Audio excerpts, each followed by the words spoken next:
Hi, I'm Billie and I'm a teaching artist with LACMA. Today we're going to do an art making project using materials that you can hopefully find around your home. The project we're going to do is a high contrast collage portrait.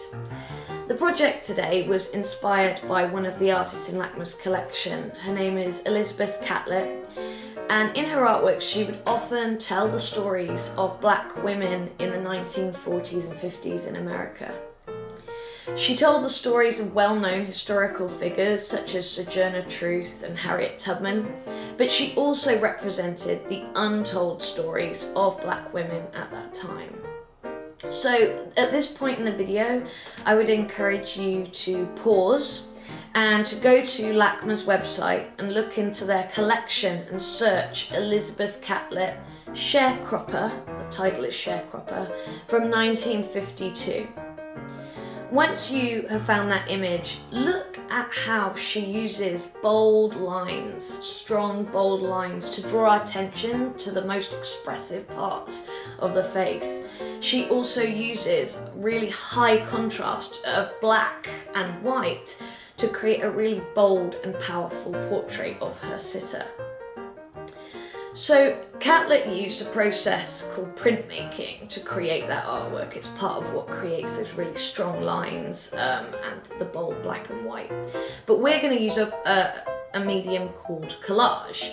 So collage is essentially, if you don't already know, cut paper, can be cut other things as well, but we're going to use cut paper that you layer and glue down to create an image. We'll have a go at using shapes to represent different parts of the face, and we'll also have a go at trying out some different facial expressions in our portrait, which of course is a picture of a person. The materials you're going to need to do this project are some glue, it can be glue stick or tacky glue, whatever you have, a pair of scissors, some white paper as your background, as your base that you're going to stick things onto, and then you're also going to need some black or very dark coloured paper. Now if you don't happen to have black paper lying around, you can also be creative and take, I had some old magazines and newspapers lying around, so you can go look through those pages as long as you have permission to cut them up and choose the darker parts of the paper. So here there's, dark section here and some dark colours up here, so I'm going to use that. The reason I want dark colours is because we're going to be looking at that idea of high contrast, really dark with the background of your bright white paper to create a really powerful portrait. So you can look through magazines and find the darker colours. In fact, it can be fun to do that even if you have black paper. For my example, I added in some cut images and it almost adds some texture to your portrait, so you can see in the hair there I added other collage images in. And if you want to explore other ideas, or you don't happen to have magazines or black paper, but you do have some coloured paper, like this, so I have some red and green, you could experiment by creating a portrait using two different colours, and specifically complementary colours. Complementary colours are opposite each other on the colour wheel, and they're often the kind of brightest and most high contrast colours. So you could experiment with using high contrast complementary colours to create your portrait. Just an idea. So the first thing that you're going to need to do is to choose who you're going to make your portrait of. So I decided to make a portrait of someone in my family, so I'd encourage you to do the same. And it can be a good idea to take a photograph of that person on your phone, or even to have them sit with you while you make their portrait. Because what I want you to do is look really carefully at the lines and shapes in their face. So the first thing that I want you to do is start with the very basic parts of the face, which is the eyes, nose and the mouth. That's what we're going to start with to cut out. We're not going to start with anything else, just the eyes, the nose and the mouth. So I want you to, whoever you've chosen to do your portrait of, look at the shapes and lines in their face. So for example, you can see my eyes are kind of made up of a circle in the middle, but also look like kind of like a lemon shape. You can also see that my nose, if I follow this line of my nose, it's kind of like a wavy, curvy shape that goes around my nostrils. And my lips also, you know, have a kind of curved, almost like a curved semicircle shape and a wavy shape up top. So there are different shapes and lines in all the different parts of the face. And if you look at that, it will help you to cut your paper out. So I'm going to start with my nose, as I said, that kind of wavy shape that goes around my nostrils at the bottom there. So I'm going to start by doing that shape.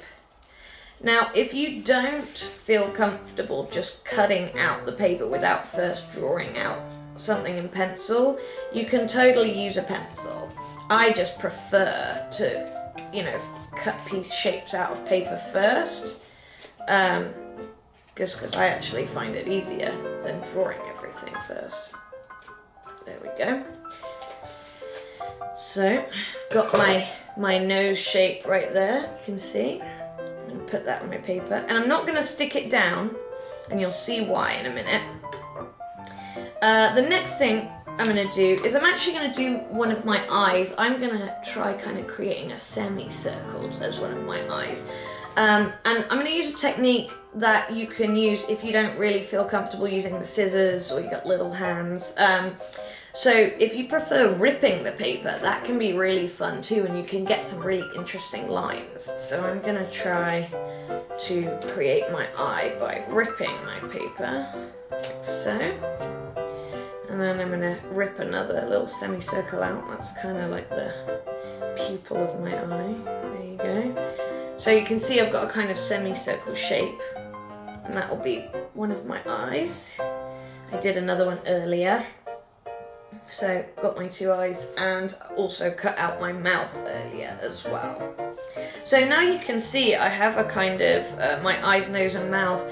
The reason I asked you not to stick anything down is because you should now be able to play around with the composition of your face and move things around until you get it into a position that you really like. So like you could move your mouth so that it's at an angle, so almost like animates the face a bit more. You could move your nose down or your eyes further apart until you feel happy that it represents the person that you're creating a portrait of, or you just feel like happy with how it looks on the page.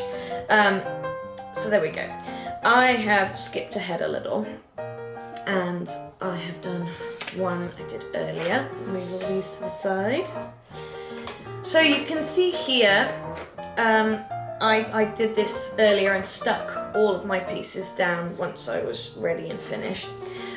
One thing that I will mention is that it doesn't have to look exactly like the person that you're representing does in real life.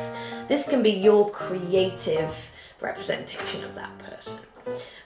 But one tip about where you place all of the different features of your face is to make sure that you leave a lot of space at the top of your paper. I might not have even left enough space, because something that's interesting when we make portraits of people and the way that we think about the face, often we seem to think that the eyes are actually further up the head than they are. They're actually kind of halfway down your head.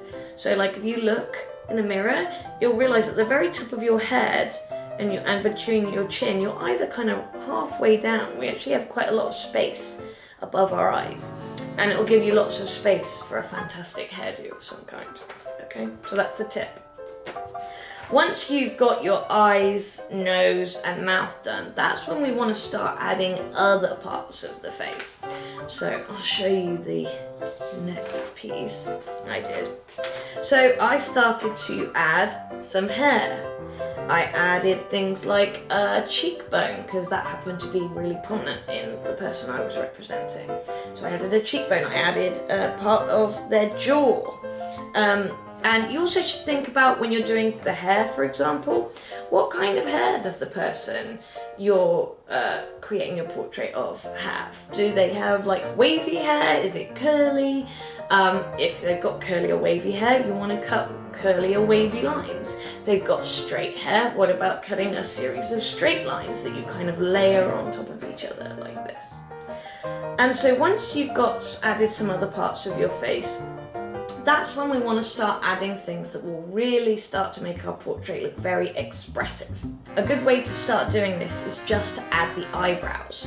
So you can cut out a curved shape or more triangular shape on some people, curved line, and then start to play around with the placement of the eyebrows on your picture. Just by moving those shapes around, you'll be able to get a whole range of different emotions, such as surprised or confused or angry. You can keep moving them around until you're happy and then stick down your eyebrows. So once you're happy with the positioning of your eyebrows on your face and you've chosen the kind of emotion you want to represent, you can also start to add other lines that might tell us the emotion of the person in your picture. So, for example, you can see here I chose an angry face. So you can add a kind of frown line into your picture, because when we frown, we often get like creases between our eyebrows right here. You could even have the person who's your sitter, the person that you're making a portrait of, to make a face, make an angry face or make a laughing face, and you'll be able to see where those lines are.